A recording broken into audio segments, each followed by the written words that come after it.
En séjour dans la ville de Bandundu, la délégation de l'Organisation internationale de la francophonie OIF, en mission d'évaluation du Centre de lecture et d'animation culturelle CLAC, a sensibilisé ce vendredi 7 janvier 2022 la population de la ville de Bandundu sur l'importance et les bien-fondés du programme CLAC en République démocratique du Congo. Cela à travers une conférence débat tenue à la grande salle du Centre de lecture et d'animation culturelle de Bandundu dans la commune de Bassoko. Conduite par Messier Barthélemy Mayonde Kolongo, coordonnateur du programme CLAC en République démocratique du Congo. Ce dernier a, devant les participants venus de différentes structures de la société civile, exposé par le biais de la vidéoprojecteur un module sur l'exploitation du site de l'OIF afin de présenter à la population des Bandundu-Ville les opportunités qu'offre l'Organisation internationale de la francophonie.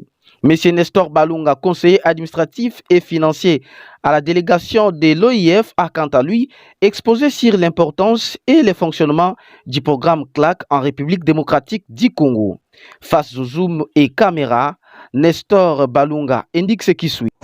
Il était question de faire des démonstrations sur l'exploitation du site internet de l'OIF et présenter à la population de Bandundu-Ville les opportunités que nous offre l'Organisation internationale de la francophonie, l'OIF ainsi. Et aussi de faire savoir à la population l'importance du grand programme auquel notre pays, la RDC, avait souscrit le programme CLAC.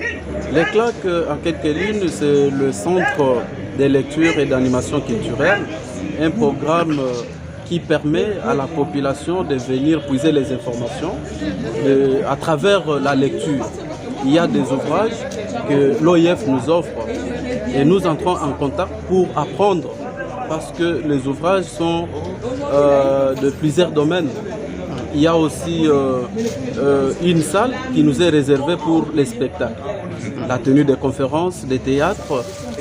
Tout ça, c'est pour l'intérêt général de la population de cette ville de Bandundu. Tout à fait, il y a des difficultés énormes que nous avons énumérées. Il y a des observations et des recommandations que nous avons reçues. Nous allons les transmettre pour trouver les solutions. Parce que les solutions ne proviendront pas de nous, la délégation, mais nous allons transmettre à la hiérarchie qui va trancher pour remettre les choses sur les rails.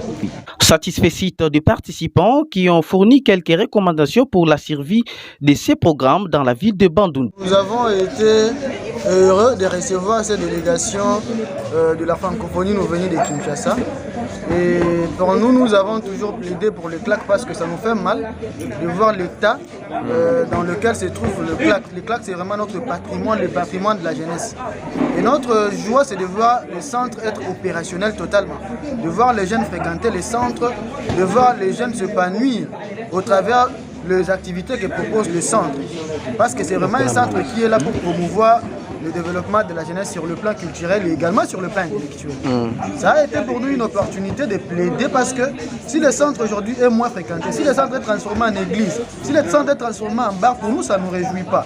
Et ça a été pour nous une opportunité de plaider pour qu'on arrive à voir dans quelle mesure également, non seulement équiper le centre, mais aussi renforcer le système de gestion. Et renforcer le système de gestion en veillant sur la transparence, en veillant sur la bonne gestion. Nous avons également souhaité à ceux qui arrivent à amener la connexion Internet, également les ordinateurs. Parce qu'aujourd'hui, la recherche est beaucoup plus en électronique sur Internet. Mais le centre, jusqu'aujourd'hui, fonctionne avec l'ancienne conception, donc avec seulement des livres qui ne se retrouvent pas aussi adaptés par rapport aux besoins. Donc les livres non adaptés aux besoins, nous avons plaidé également pour qu'on nous amène des livres qui peuvent faciliter aux étudiants les différentes filières de faire des recherches, mais aussi une connexion Internet qui peut faciliter également la fréquentation et qui peut faciliter les recherches scientifiques à la jeunesse de notre province. Ça sera pour nous un avantage et nous osons croire que le plaidoyer va obtenir gain de cause. Et c'est un moment casse parce que le centre est en mouvement, est Malili depuis beaucoup d'années là, Nicolo de beaucoup d'années. Centre ezalaki na ona kati ya Malili donc ezala na bato te bazo viser que non là-bas ezalaka na centre oyo tokoka kosangana toloba makambo na biso oyo esengeli mais bakonzi na biso te ke baye quand même baattirer batebele o bakoka koyeba lisusu que oui là-bas il y a une salle de conférence ici il y a une conférence là au lieu d'aller par-ci par-là donc il vient directement au CLAC. Et je disais aussi à mes enfants, à mes amis, à mes parents aussi qu'il faut batinda kabana, baboti batinda bana, salle ya lecture, bibliothèque après classe. Pour les mois qui ne kolukela yo makambo ebele bele, vraiment ba jeu ya bana ezali, bana bakoki kotanga ba livre na bango eze ebele yango na sepeli makasi tangu na komona bana et bandeko na biso ya 1G bazoya na osepela makasi eza fierté ya mboka na biso précisément ville na biso ya Bandundu. Notez que le CLAC Bandundu est le premier à être implanté en République démocratique du Congo.